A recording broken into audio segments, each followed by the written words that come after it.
शुक्रवार का व्रत उठाएं, संतोषी माता की शरण में आएं, गुड़ और चने का भोग लगाएं, जीवन में सदा ही सुख पाएं। संतोषी माता की जय। बोलिए मित्रों, जय मां संतोषी। हे मां संतोषी, आप हम सभी भक्तों पर अपनी कृपा सदा ही बनाए रखना। तो चलिए प्रिय माताओं, बहनों, देवी स्वरूपिणियों, संतोषी माता के चरण कमलों का ध्यान करते हुए सुनते हैं शुक्रवार व्रत की बहुत ही सुंदर कथा। प्राचीन समय की बात है, एक गांव में एक बुढ़िया रहा करती थी। उस बुढ़िया के 7 पुत्र थे, 6 कमाने वाले थे और एक पुत्र कमाता नहीं था। उसके 7 बेटों की शादी हो चुकी थी और सबसे छोटे वाले बेटे की शादी एक अति गुणवान और सुशील कन्या के साथ संपन्न हुई थी। बुढ़िया अपने 6 बहुओं बेटों को बहुत प्यार करती थी, लेकिन अपने 7वें पुत्र का विवाह होने के बाद अपनी सबसे छोटी बहू से घर के सारे काम करवाती, पर उसे ठीक से खाना भी नहीं देती थी। यह सब बुढ़िया का 7वां बेटा देखता, पर अपनी मां से कुछ भी नहीं कह पाता था, जिस कारण उसकी बहू दिन भर काम में लगी रहती थी। वो उपले थापती, रोटी रसोई करती, बर्तन साफ करती, कपड़े धोती और इसी में उसका सारा समय बीत जाता था। बुढ़िया भी अपने 6 बेटों की रसोई बनाती और उन्हें अच्छा भोजन कराती और पीछे से जो कुछ झूठन बचता सो 7वें बेटे को उठाकर दे देती थी। बुढ़िया का 7वां बेटा बड़ा ही भोला भाला था। वो अपने मन में किसी भी प्रकार का कोई गलत विचार नहीं करता था। एक दिन वो लड़का अपनी बहू से बोला, देखो प्रिय, मेरी माता का मुझ पर कितना प्यार है। यह सुनकर उसकी पत्नी बोली, क्यों नहीं, आपकी माता का आप पर बहुत प्यार है कि सबका बचा हुआ जूठन तुमको खिलाती है। वह बोला, भला ऐसा भी कहीं हो सकता है? मेरी मां ऐसा कभी नहीं कर सकती। मैं जब तक आंखों से न देखूं, मैं मान ही नहीं सकता। बहू ने कहा, तुम खुद देख लोगे तब तो मानोगे। और ऐसे ही कुछ दिन बाद एक बड़ा त्योहार आया। बुढ़िया के घर में 7 प्रकार के भोजन और चूरमा के लड्डू बनाए गए। बुढ़िया का 7वां बेटा अपनी पत्नी की बात को जांचने के लिए सिर दर्द का बहाना करने लगा और एक पतला कपड़ा सिर पर ओढ़कर रसोई घर के पास ही लेट गया। अब तो लड़का कपड़े में से सब देखता रहा कि आखिर क्या हो रहा है। जब 6 भाई भोजन करने आए तो उसने देखा कि मां ने उनके लिए सुंदर सुंदर आसन बिछाए हैं, 7 प्रकार की रसोई परोसी है और हर बेटे को आग्रह करके जमाती है कि खा ले बेटा। 7वां बेटा कपड़े के पीछे ये सब देख रहा था। 6 भाई भोजन करके उठे, तब बुढ़िया ने उनकी झूठी थालियों में से लड्डुओं के टुकड़ों को उठाया और एक लड्डू बना दिया। जूठन साफ कर बुढ़िया ने 7वें बेटे को पुकारा कि उठो बेटा, 6 भाई भोजन कर गए, अब तू ही बाकी है, उठना कब खाएगा। ये सब देखकर 7वां बेटा कहने लगा, माँ मुझे भोजन नहीं करना, मैं धन कमाने के लिए परदेश जा रहा हूँ। माँ को बेटे की बात पसंद आ गई कि बेटा परदेश जाएगा तो बहुत सारा धन कमा कर लाएगा। बुढ़िया ने अपने बेटे को जाने की आज्ञा दे दी और कहा कि कल जाता हो तो आज ही जा। वह बोला, हाँ, आज ही जा रहा हूँ। यह कहकर वह घर से निकल गया। चलते समय उसे अपनी पत्नी की याद आई। वह गौशाला में उपले थाप रही थी। वहीं पर जाकर वो अपनी पत्नी से बोला, हम जावे हैं परदेश को, आगे से कुछ काल तुम रहियो संतोष से, धर्म आपनो पाल। वह बोली, जाओ पिया आनंद से, हम रू सोच हटाए, राम भरोसे हम रहें, ईश्वर तुम्हें सहाय।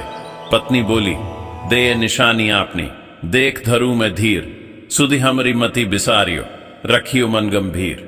वो बोला कि मेरे पास तुम्हें देने के लिए तो कुछ भी नहीं है, बस यह एक अंगूठी है, सो तुम ले लो और अपनी कुछ निशानी मुझे भी दे दो। वह बोली, मेरे पास आपको देने के लिए क्या है? इतना कहकर वह पति के चरणों में गिरकर रोने लगी। इससे पति के जूतों पर गोबर से सने हाथों से छाप बन गई। वह घर से चल दिया और कई दिनों तक चलता रहा और चलते चलते वो एक दूर देश में जा पहुंचा। वहां पर एक बड़े साहूकार की दुकान थी। वहां जाकर वो कहने लगा, सेठ जी, मुझे धन की बहुत आवश्यकता है, मुझे आप नौकरी पर रख लो। साहूकार को भी काम के लिए एक व्यक्ति की जरूरत थी, तो वो बोला कि ठीक है, रह जाओ। लड़के ने पूछा कि साहूकार जी वेतन क्या दोगे? साहूकार ने कहा, तुम्हारा काम देखकर दाम मिलेंगे। और ऐसा कहकर उसको साहूकार के यहाँ नौकरी मिल गई। वह रोज सवेरे 7 बजे से रात तक सेठ के पास नौकरी करने लगा। कुछ ही दिनों में वो लड़का दुकान का सारा लेन देन, हिसाब किताब, ग्राहकों को माल बेचना, सारा काम करने लगा। साहूकार के 7 से 8 नौकर थे। वे सब चक्कर खाने लगे कि यह तो बहुत होशियार बन गया है। सेठ ने भी लड़के का काम देखा और 3 महीने में ही उसे आधे मुनाफे का साझीदार बना लिया। इसी प्रकार से समय बीता और वह लड़का 12 वर्ष में ही नामी सेठ बन गया। अब तो मालिक सारा कारोबार उस पर छोड़कर बाहर चला गया। संतोषी माता व्रत कथा के अनुसार अब बहू पर क्या क्या बीत रही है सो आप सुनो। बेटे के जाने के बाद सास अपनी बहू को बहुत दुख देने लगी। सास सारी गृहस्थी का काम करवाकर बहू को लकड़ी लेने जंगल में भेज देती। इस बीच घर की रोटियों के आटे से जो भूसी निकलती उसकी रोटी बनाकर रख दी जाती और फूटे नारियल के खोपरे में पानी पीने के लिए दिया जाता। और इस तरह उस दुखियारी के दिन बीत रहे थे। पति के जाने बाद बहू पर सास के अत्याचार धीरे धीरे और ज्यादा बढ़ाते चले गए। एक दिन बहू इस सब से दुखी होकर मंदिर चली गई। वहां उसने देखा कि बहुत सी स्त्रियां कोई पूजा कर रही थीं। उसने स्त्रियों से उस व्रत के बारे में जानकारी ली तो वे बोली कि हम संतोषी माता का व्रत कर रही हैं। इससे जीवन के सभी प्रकार के कष्टों का नाश होता है और जीवन में सुख समृद्धि आती है। निपुत्र को पुत्र मिलता है। प्रीतम बाहर गया हो तो जल्दी अपने घर को आता है। कुंवारी कन्या को मनपसंद वर मिलता है। सब तरह की सुख शांति प्राप्त होती है और जो कुछ मन में कामना हो वे सब इस संतोषी माता की कृपा से पूरी हो जाती है। उन स्त्रियों ने उसे बताया कि शुक्रवार को नहा धोकर एक लोटे में शुद्ध जल ले गुड़ चने का प्रसाद बना लेना तथा सच्चे मन से मां का पूजन करना। हर शुक्रवार को निराहार रह संतोषी मां की कथा कहना सुनना। इसके बीच व्रत का क्रम टूटे नहीं सो लगातार इस नियम का पालन करना। साथ में कथा सुनने वाला कोई न मिले तो घी का दीपक जलाकर उसके आगे जल के पात्र को रखकर कथा कहना। जब तक कार्य सिद्ध न हो नियम पालन करना और कार्य सिद्ध हो जाने पर ही व्रत का उद्यापन करना। 3 मास में माता व्रत का फल पूरा करती है। यदि किसी के खोटे ग्रह हों तो भी माता 1 वर्ष में अवश्य कार्य को सिद्ध करती है। इसलिए कार्य सिद्ध होने पर ही उद्यापन करना चाहिए, बीच में नहीं। उद्यापन में 2.5 सेर आटे का खाजा तथा इसी परिमाण से खीर तथा चने का साग तैयार करना। 8 लड़कों को भोजन कराना। जहां तक मिले देवर जेठ भाई बंधु कुटुंब के लड़के लेना। न मिले तो रिश्तेदारों और पड़ोसियों के लड़के बुलाना, उन्हें भोजन कराना, यथाशक्ति दक्षिणा देना और माता का व्रत पूरा करना। इस दिन खटाई भूलकर भी मत खाना और न ही किसी को खाने को देना और दिन में 1 वक्त भोजन करना। उन महिलाओं से व्रत का सारा विधान सुनकर अब तो बहू हर शुक्रवार को पूरी सच्ची श्रद्धा से संतोषी माता का व्रत करने लगी। संतोषी माता की कृपा से कुछ ही दिनों के बाद उसे अपने पति का पत्र मिला। साथ ही पति के भेजे हुए पैसे भी आ गए। यह सब देखकर जेठानी मुंह सिकोड़ने लगी और बोली, इतने दिनों में पैसा आया, इसमें क्या बड़ाई है। लड़के ताने देने लगे। काकी के पास अब पत्र आने लगे, रुपया आने लगा। अब तो काकी की खातिर बढ़ेगी। अब तो काकी बुलाने से भी नहीं बोलेगी। बेचारी सरलता से कहती, भैया पत्र आवे, रुपया आवे तो हम सबके लिए अच्छा है। ऐसा कहकर आंखों में आंसू भरकर संतोषी माता के मंदिर में आकर मातेश्वरी के चरणों में गिरकर रोने लगी और बोली कि माँ, मैंने तुमसे पैसा नहीं मांगा। मुझे पैसे से क्या काम है। मुझे तो अपने सुहाग से काम है। मैं तो अपने स्वामी के दर्शन और सेवा मांगती हूं। तब माता ने प्रसन्न होकर कहा, जा बेटी, तेरा स्वामी बहुत जल्दी तेरे पास आएगा। यह सुनकर वह खुशी से बावली हो गई और घर में जा काम करने लगी। अब संतोषी मां विचार करने लगी कि इस भोली भाली पुत्री से मैंने कह तो दिया तेरा पति आएगा, पर कहां से। वह तो स्वप्न में भी इसे याद नहीं करता। उसे याद दिलाने मुझे जाना पड़ेगा। इस तरह माता बुढ़िया के बेटे के पास स्वप्न में प्रकट होकर कहने लगी, साहूकार के बेटे, सोता है या जागता है। वह बोला, माता सोता भी नहीं हूं, जागता भी नहीं हूं, बीच में ही हूं, कहो क्या आज्ञा है। मां कहने लगी, तेरा घर बार कुछ है या नहीं। वह बोला, मेरा सब कुछ है माता, माँ बाप, भाई बहन, बहू, क्या कमी है। मां बोली, पुत्र, तेरी स्त्री घोर कष्ट उठा रही है। माँ बाप उसे दुख दे रहे हैं। वह तेरे लिए तरस रही है। तू उसकी सुधि ले। वह बोला, हाँ माता, यह तो मुझे मालूम है, परंतु मैं जाऊं तो जाऊं कैसे? परदेश की बात है, लेन देन का कोई हिसाब नहीं, कोई जाने का रास्ता नजर नहीं आता, मैं कैसे चला जाऊं? मां कहने लगी, मेरी बात मान, सवेरे नहा धोकर संतोषी माता का नाम ले और एक घी का दीपक जला। दंडवत होकर दुकान पर जाकर बैठना। देखते ही देखते तेरा लेन देन सब चुकता हो जाएगा, जमा माल बिक जाएगा, सांझ होते होते धन का ढेर लग जाएगा। जब सवेरे उठकर उसने लोगों से अपने सपने की बात कही तो वे सब उसकी बात अनसुनी कर खिल्ली उड़ाने लगे कि कहीं सपने भी सच होते हैं। पर एक बूढ़ा बोला, देख भाई, मेरी बात मान, इस प्रकार सांच झूठ करने के बदले देवता ने जैसा कहा है वैसा ही करने में तेरा क्या जाता है? वह बूढ़े की बात मान, स्नान कर संतोषी मां को दंडवत कर घी का दीपक जला दुकान पर जा बैठा।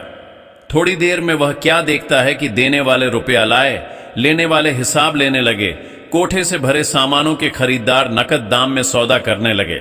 शाम तक धन का ढेर लग गया। माता का चमत्कार देख प्रसन्न होकर मन में माता का नाम लेकर अपने घर ले जाने के लिए गहना कपड़ा खरीदने लगा और वहां के काम से निपटकर वह घर को रवाना हुआ। वहां बहू बेचारी जंगल में लकड़ी लेने जाती है, लौटते वक्त मां के मंदिर पर विश्राम करती है। वह तो उसका रोजाना रुकने का स्थान था।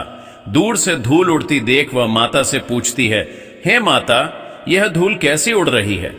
मां कहती है, हे पुत्री, तेरा पति आ रहा है, अब तू ऐसा कर, लकड़ियों के 3 बोझ बना ला, एक नदी किनारे रख, दूसरा मेरे मंदिर पर और तीसरा अपने सिर पर रख। तेरे पति को लकड़ी का गट्ठा देखकर मोह पैदा होगा, वह वहां रुकेगा, नाश्ता पानी बना खाकर मां से मिलने जाएगा।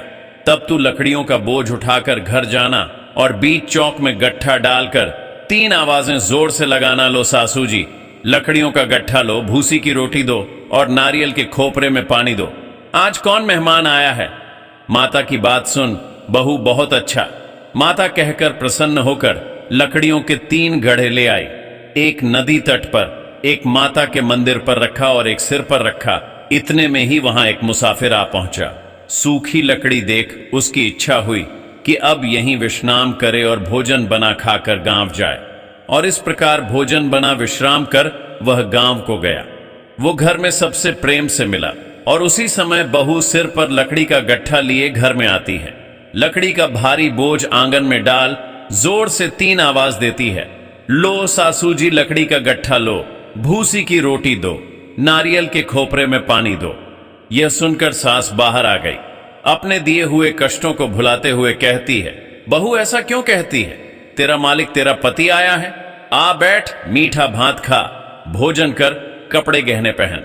इतने में आवाज सुन उसका स्वामी बाहर आता है और अपनी अंगूठी देख व्याकुल हो मां से पूछता है, मां, यह कौन है? मां कहती है, बेटा, यह तेरी बहू है। आज 12 वर्ष हो गए तू जब से गया है, तब से सारे गांव में जानवर की तरह भटकती फिरती है। काम काज घर का कुछ करती नहीं, 4 समय आकर खा जाती है। अब तुझे देखकर भूसी की रोटी और नारियल के खोपरे में पानी मांगती है। वह लज्जित हो बोला, ठीक है मां, मैंने इसे भी देखा है और तुम्हें भी देखा है। अब मुझे दूसरे घर की चाबी दो तो उसमें ही रहूंगा। तब मां बोली, ठीक है बेटा, तेरी जैसी मर्जी। इतना कहकर चाबी का गुच्छा पटक दिया। उसने चाबी लेकर दूसरे कमरे में, जो तीसरी मंजिल के ऊपर था, खोलकर सारा सामान जमाया और एक दिन में ही वहां राजा के महल जैसा ठाठ बांट बन गया। अब क्या था, वे दोनों पति पत्नी सुखपूर्वक रहने लगे। और इतने में अगला शुक्रवार आया। बहू ने अपने पति से कहा कि मुझे माता का उद्यापन करना है। पति बोला, बहुत अच्छा, खुशी से करो। और वह तुरंत ही उद्यापन की तैयारी करने लगी। जेठ के लड़कों को भोजन के लिए कहने गई, उसने मंजूर किया, परंतु पीछे जेठानी अपने बच्चों को सिखलाती है, देखो रे, भोजन के समय सब लोग खटाई मांगना, जिससे उसका उद्यापन पूरा ना हो। लड़के जीमने आए, खीर पेट भरकर खाई, परंतु याद आते ही कहने लगे, हमें कुछ खटाई दो, खीर खाना हमें भाता नहीं, देखकर अरुचि होती है। बहू कहने लगी, खटाई किसी को नहीं दी जाएगी, यह तो संतोषी माता का प्रसाद है। लड़के तुरंत उठ खड़े हुए, बोले, चाची पैसा लाओ। भोली बहू कुछ जानती नहीं थी, सो उन्हें पैसे दे दिए। लड़के उसी समय जा करके इमली ला खाने लगे और यह देखकर बहू पर माताजी ने कोप किया। माता के क्रोध से राजा के दूत उसके पति को पकड़कर ले गए और जेल में बंद कर दिया। इस सब से जेठ जिठानी बहू को खोटे वचन कहने लगे कि लूट लूट कर धन इकट्ठा करके लाया था। सो राजा के दूत पकड़कर ले गए चोर को। अब सब मालूम पड़ जाएगा जब जेल की हवा खाएगा। तो बहू से यह वचन सहन नहीं हुए। वो रोती रोती माता के मंदिर में गई। बोली, हे माता, तुमने यह क्या किया? हंसाकर अब क्यों रुलाने में लगी हो? माता बोली, पुत्री, तूने गलत उद्यापन करके मेरा व्रत भंग किया है। तूने इतनी जल्दी सब बातें भुला दी। वह कहने लगी, माता, भूली तो नहीं हूं, न कुछ अपराध किया है। मुझे तो लड़कों ने भूल में डाल दिया। मैंने भूल से उन्हें पैसे दे दिए। मुझे क्षमा कर दो। मां बोली, ऐसी भी कहीं भूल होती है? वह बोली, मां, मुझे माफ कर दो, मैं फिर तुम्हारा उद्यापन करूंगी। मां बोली, ठीक है, पर अब भूल मत करना। वह बोली, अब नहीं होगी। मां बोली, जा पुत्री, तेरा पति तुझे रास्ते में ही आता मिलेगा। और वह घर को चल दी। राह में पति आता मिला तो उसने पूछा, तुम कहां गए थे? तब वह कहने लगा, इतना धन कमाया है, उसका कर राजा ने मांगा था, वही भरने गया था। वह प्रसन्न होकर बोली, भला हुआ, अब घर चलो।